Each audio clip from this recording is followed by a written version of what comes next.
Y a mí desde niña me gustaba mucho contar historias. Entonces, algo que yo hacía mucho era coger un libro, y yo también quería contarles a los viajeros historias. Y empezaba yo a contarles, y lo hacía de tal forma que ellos pensaban que yo sabía leer. Y me decían, ¿estás leyendo? Y yo decía, claro. A ver, préstame. No, yo leo. Y yo leía. Y tanto así que uno de ellos le preguntó a mi mamá, ¿Tanetti sabe leer? Pero luego, cuando entré a la primaria, recuerdo mi primer grado, fue mi profesora, la madre Rufina. Era una religiosa. Y bueno, éramos muchos niños, ya se imagina una maestra con 40 niños a los que tiene que enseñar a leer y escribir. Y claro, tuve el libro que casi todas ustedes habrán tenido de niñas, ¿no? Y mi mamá, me acuerdo que tenía que sentarse en las tardes con el libro, M.A., wow, M. Y yo ya estaba aburrida. Y me había aprendido de memoria todo. Entonces cuando mi mamá me decía, a ver, ¿qué dice acá? Yo decía, mi mamá me mima, mi mamá. Mi mamá se desesperaba, le hacía perder la paciencia, decía, no, pero me cambiaba ella el orden y se daba cuenta que no estaba leyendo, que me había aprendido de paporreta, ¿no? Entonces, aprender a leer, digamos, todo esto que yo creía que era tan bonito cuando tenía 4, pues cuando me tocó aprender de manera formal no fue así, no fue así. Pero aprendí a leer. Creía que sabía leer, y cuando estuve en la universidad, ingresé a la universidad, recuerdo que mi primera práctica calificada, de pronto la maestra nos dijo, bueno, tienen que esforzarse todos porque todos han salido mal. Todos. Pero si yo siempre me sacaba buenas notas en el colegio, yo era muy chancona. De pronto me entregaron mi resultado y no podía creerlo. Tenía 0,4. Ay, decía, Dios mío, 0,4, nunca había tenido esa nota. Y fue ahí recién en la universidad, muchos de los que estábamos, al igual que yo, nos dimos cuenta de que, claro, sabíamos leer, pero no comprendíamos muchas cosas. Y bueno, me costó mucho. Me costó, aprendí, fue recién en la universidad que aprendí un poco, tuve que llevar varios cursos de técnicas de lectura y esas cosas, pero aprendí, pero recién, imagínense, cuando estaba en la universidad. Y luego para escribir, esa fue otra historia para mí.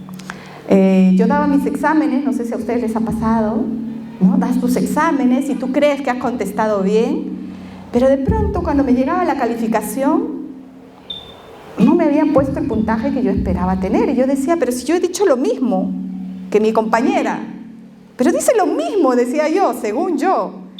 Pero luego me daba cuenta de que había un orden de escritura distinto en el texto de mi compañera, de que yo tenía la idea de la respuesta pero no sabía expresarla. Y también fue un camino más largo. Ese de la escritura fue un camino más largo, ¿no? Hasta aprender a escribir, y todavía sigo aprendiendo a escribir, y uno va aprendiendo a manejarse con la escritura para expresarse. Entonces, digamos, esa ha sido mi experiencia, ese ha sido mi camino, y muchas de ustedes yo creo que han seguido el mismo camino, ¿no? Hemos aprendido casi de la misma forma. Entonces aquí el tema es cómo hacemos para aprender teniendo como eje el placer, la alegría, ¿no? Necesitan conocer las letras para aprender a leer y escribir convencionalmente. O sea, eso nadie lo pone en duda. El tema es qué camino seguimos, cómo hacemos ese proceso, ¿ya? Entonces, ese es un camino que todos conocemos, es un camino que lo hemos vivido en carne propia, ¿no? Y es un camino muy antiguo. La misión de la escuela era alfabetizar, y se creó método de alfabetización, en ese momento se pensó que era el mejor, ¿no? Vamos a ir de lo simple a lo complejo y vamos a ir haciendo que vaya cada vez creciendo la complejidad. Así fue que comenzó esto. Pero ese es el camino de la alfabetización tradicional. Vamos de las partes al todo. Pero eso no significa que sea el mejor.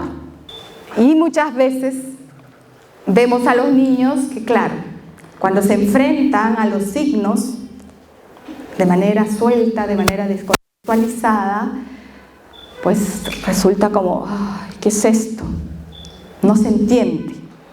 Que este es un principio que siempre decimos, ¿no? El aprendizaje debe responder al interés del niño.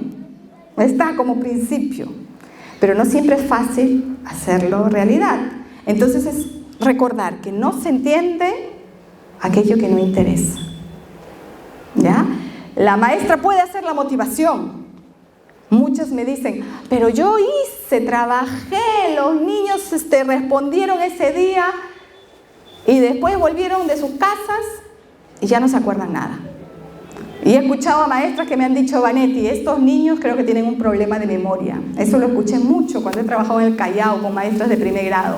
Estos niños tienen problema de memoria. ¿Por qué? Porque yo he enseñado, ellos respondían en la clase. Y después, al día siguiente, se olvidaron todo y no se acuerdan nada. Pero olvidamos que no se entiende lo que no interesa.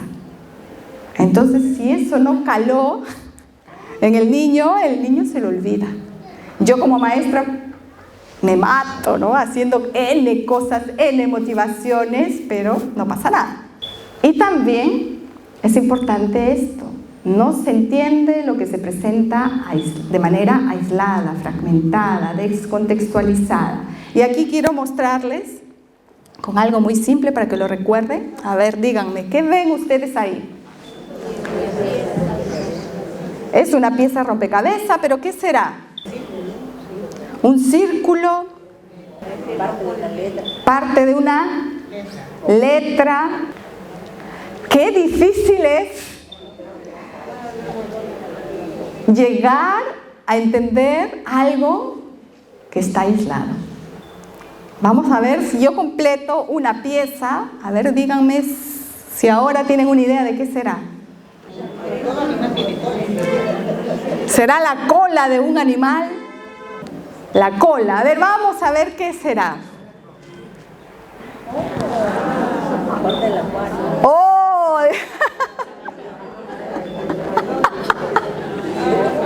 Nadie logró imaginar que era eso.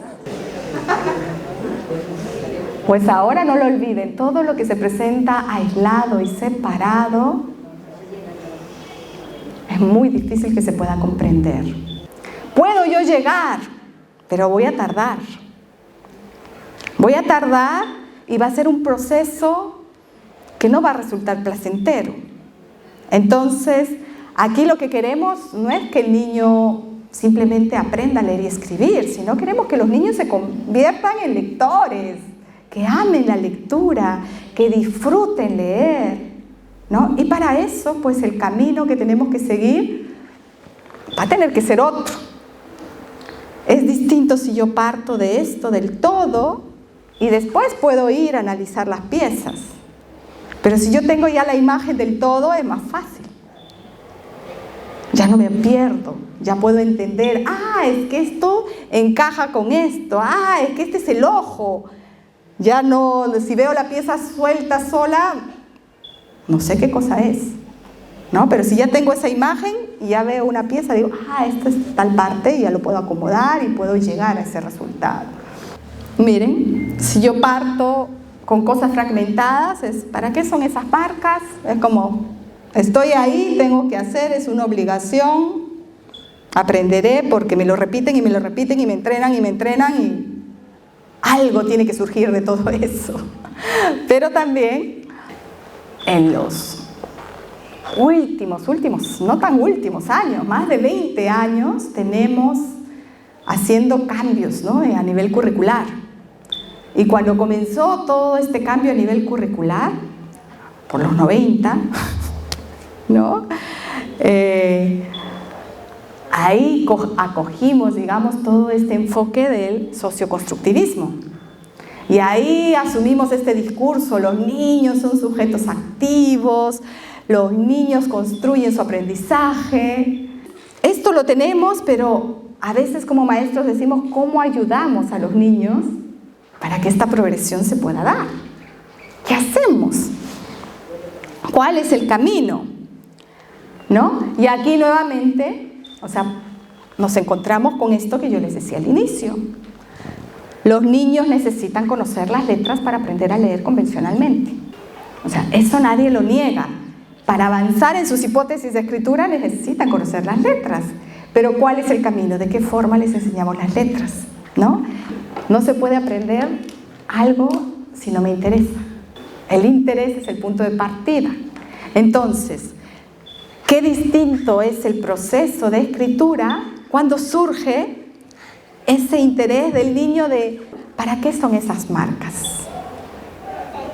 Miren los rostros de esos niños, no saben leer, son niños de inicial. ¿Pero qué reflejan sus rostros? ¿Dónde está puesta su mirada? Ya su mirada ya no está en el dibujo, ya no está en la ilustración. Están ahí como tocando las letras, ¿no? Queriendo tocar. ¿Qué es esto? ¿Para qué sirve? ¿Qué dice? Ahí está comenzando ya todo ese proceso de indagación. Ahí el niño está como sujeto activo. Y desde Nara lo que buscamos es construir herramientas, ¿no?, que hagan posible ese aprendizaje con alegría. Construir herramientas que faciliten el trabajo de las maestras. Y para nosotros, pues, la gran herramienta son las historias. ¿Ya? Entonces, aquí hace mucho tiempo veníamos pensando, bueno, ¿cómo ayudamos para crear una herramienta que haga posible este aprendizaje de la lectoescritura con emoción? Y entonces, después de mucho tiempo, porque así cada proyecto es una gestación, va tomándose su tiempo, finalmente este año nació este libro que se llama Abecedario de Animales, y les voy a contar un poquito qué hacemos aquí para favorecer ese proceso lector con emoción. Entonces, ¿qué hemos hecho en este libro? Hemos creado historias para enseñar las letras, porque necesitamos que los niños se familiaricen con esas letras, pero dentro de un contexto donde ellos pueden tener muchas posibilidades para establecer relaciones, que hagan comparaciones y coordinaciones, porque tienen que hacer un trabajo cognitivo, ¿no? Y que puedan también promover reorganizaciones cognitivas. Entonces, teniendo en cuenta eso, es que se ha construido cada uno de los textos. Y ahí también hemos visto, bueno, vamos a ayudar a que los niños puedan tener también soportes para hacer la lectura intuitiva de la que nos habla el currículo, ¿no? Que empieza a partir de imágenes, entonces que las imágenes sean claras, que en los textos ellos puedan encontrar esas relaciones de semejanza y diferencia. Tris, tris, tris, estiro mi nariz. Tris, tris, tris, recibo el maíz. Tris, tris, tris, esta larguirucha se convirtió en ducha. O puedo hacer así. Mi nombre comienza con E. Como enano y termina como gigante. ¿Ya sabes quién soy? Entonces, son formas, digamos, donde vamos poniendo esas provocaciones, esos juegos, y construimos el texto para que el niño encuentre elementos para establecer relaciones. Y como eso lo vamos trabajando, el niño comienza a hacer ese trabajo cognitivo, ¿no? De maíz, nariz, suenan iguales. Sí, que vamos diciendo, llegará un momento que algunos se den cuenta que esos suenan igual al final. Y luego ellos incluso empiezan a disfrutar de la sonoridad y a buscar otras relaciones también, ¿ya? Entonces, esas provocaciones también les vamos poniendo para que ellos construyan esas hipótesis cuantitativas y cualitativas. Por ejemplo, en esta de aquí, que es la del ratón, primero estaba la adivinanza y ahora viene el texto, ¿no? Donde cuenta una pequeña historia. El ratoncito Ricardino, que erró, se llevó una rica rosca que Ramona preparó. Erró, al ratoncito roedor no le gustó su sabor. Y aquí, por ejemplo, vamos poniendo estas provocaciones. Ricardino, Ramona. ¿En qué se parecerá Ricardino y Ramona? Las dos son palabras extensas, tienen casi la misma extensión. Pero ¿cómo puedo yo diferenciar dónde dirá Ricardino y dónde dirá Ramona? ¿No? Entonces ahí vamos poniendo elementos para que el niño piense, comience a pensar, a establecer relaciones. Mientras que, ¿cómo puedo diferenciar Ricardino de Rica? ¿Qué diferencia hay entre Ricardino y Rica? Que una es más larga, Ricardino, y Rica. Ahí ayudamos poniendo esas provocaciones para que el niño vaya descubriendo esas hipótesis cuantitativas, ¿no? Que hay una relación entre los sonidos y la cantidad de palabras. Las palabras que tienen más sonidos tienen más grafías. Y entonces cuando el niño ya descubre esa relación, pues va avanzando y progresando mucho más rápido en sus hipótesis de escritura. Esta palabra me gustó, que me la dio una maestra, que me decía, Vanetti, pero no hay que hacer nada. No podemos dar pequeñas ayudas a los niños. Y sí, entonces este texto lo hemos hecho en ese sentido, de colocar pequeñas ayudas que si el niño está listo, lo cogerá, ¿no? Y si el niño no está listo, pues va a disfrutar, porque le encantan los animales, va a disfrutar de hacer la adivinanza, de hacérsela ver al otro y repetirla y jugar con los sonidos y jugar con los juegos que aparecen ahí, ¿ya? Entonces es una estrategia, una medida no invasiva, no es que estamos intentando acelerar el proceso de desarrollo del niño, sino colocar esas provocaciones, esas pequeñas ayudas, y si el niño está listo, las coge. Y entonces yo diría, cogiendo un poco lo que dijo Emilia Ferreiro, es que lo que hemos hecho nosotros es que esta indagación, ¿no?, sobre estas marcas, para qué sirven, para qué son, nosotros hemos hecho que comiencen en un contexto que sea significativo para el niño. En un contexto que le genera emoción, que le genera alegría, que le genera disfrute, que son las historias, pequeñas historias, ¿no? Y aquí lo que nos hemos asegurado es que el niño reciba no solamente información pertinente y no pertinente, como lo que puede ocurrir en el contexto real, donde no podemos controlar todo. Aquí lo que hemos asegurado es que el niño reciba aquello que es pertinente y que le va a ayudar a entender y comprender cómo funciona el sistema de escritura, ¿no? Entonces, eso es un poquito lo que hemos colocado, cosas que el niño pueda asimilar desde la comprensión, ¿no? Porque yo solamente asimilo aquello que logro comprender. Eso es un poquito lo que hemos hecho aquí, poner provocaciones para que el niño pueda ir avanzando a partir de su comprensión de cómo funciona el sistema de escritura. Una de las cosas que hemos visto a partir de las experiencias que desarrollan muchas maestras que están aquí hoy es que cuando el niño tiene la oportunidad de tener el libro, ese proceso de indagación ocurre de una manera maravillosa, ¿no? Porque de manera natural, autónoma, en esa interacción con el libro, con este objeto, es que el niño ya puede contactar con el mundo escrito. Y empieza esa interacción autónoma de decir, ¿qué es esto? Pero para esto yo tengo que conseguir una historia que conecte con ellos. Yo tengo que colocar eso, y el niño empieza a actuar como un investigador, como un indagador, como un intérprete. Y en función de sus intereses, te va a ir diciendo. Aquí nosotros hemos planteado una secuencia, un orden. Si es que el maestro no se siente seguro, puede seguir este orden. Pero una maestra me decía, bueno, algo que he aprendido con esto es que en verdad los niños son los que te plantean el orden. Porque de pronto yo estaba con el tris tris colocando el tema del elefante, pero los niños, ¿con qué creen que se quedaron más tal vez? Con el tris, tris, tris. Les gustó el tris, tris, tris y se fueron de frente a la trabada. Aquí son provocaciones y en verdad el camino, el orden, lo van definiendo los niños. Y como en un aula los niños son distintos, eso enriquece.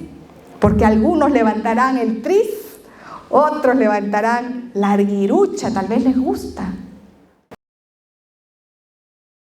El otro año vamos a comenzar un programa que se llama Alfabetización con Emoción. ¿Ya? Este programa es para poder acompañar a aulas o escuelas de 5 años y primer grado que quieran usar este recurso, que quieran usar y ver cómo acompañar este proceso en sus niños usando estos libros. ¿Ya? Entonces, este programa vamos a comenzarlo el próximo año. Se llama Programa Alfabetización con Emoción. Vamos a trabajar con 2 libros. Primero comenzamos con Picos y Patas, por donde hacemos que el niño empiece a interesarse por esas marcas, y luego pasamos a este de aquí, ya donde entramos a un trabajo mucho más sistemático con las letras. ¿Ya? Entonces, quienes quieran participar de esto, conocer el programa, pueden ustedes participar con su aula. Vamos a lo largo del año desarrollar 3 experiencias de aprendizaje, ¿ya? Donde vamos a lograr estos desempeños de la competencia lee diversos tipos de textos en su lengua materna en el ciclo 2 y en el ciclo 3 de primer grado. ¿Ya? En el ciclo 2, como les digo, nos estamos enfocando en 5 años. Y la otra competencia, escribe diversos tipos de textos en su lengua materna. Entonces, ¿cómo vamos a hacer este camino? Siempre en NARAC, cada proceso lo estructuramos en una ruta ordenada, ¿no? Vamos a primero generar condiciones en el aula para promover ese interés por la escritura y por la lectura. Ese va a ser el primer paso. Lo otro es que vamos a usar esos 2 libros que les comenté, ¿no?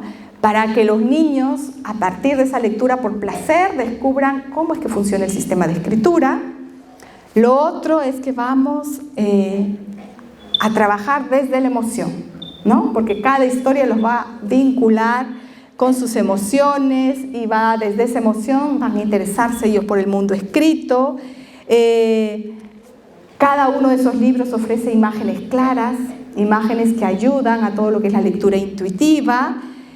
Con el contacto con esos libros también los niños van a poder desarrollar esas hipótesis cuantitativas y cualitativas. ¿Ya? Entonces es todo un proceso y todo eso va a ser con actividades que resultan significativas para los niños. ¿Ya? Entonces yo les voy a invitar para que ingresen. Esa es la página web, que es naralearning.com/alfabetización sin tilde guión con emoción y cierra.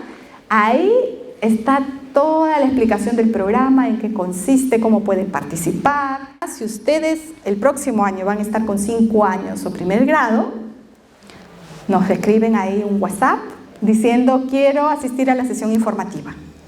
Eso era un poquito lo que yo quería compartir, y más bien si hay preguntas, tenemos un tiempo.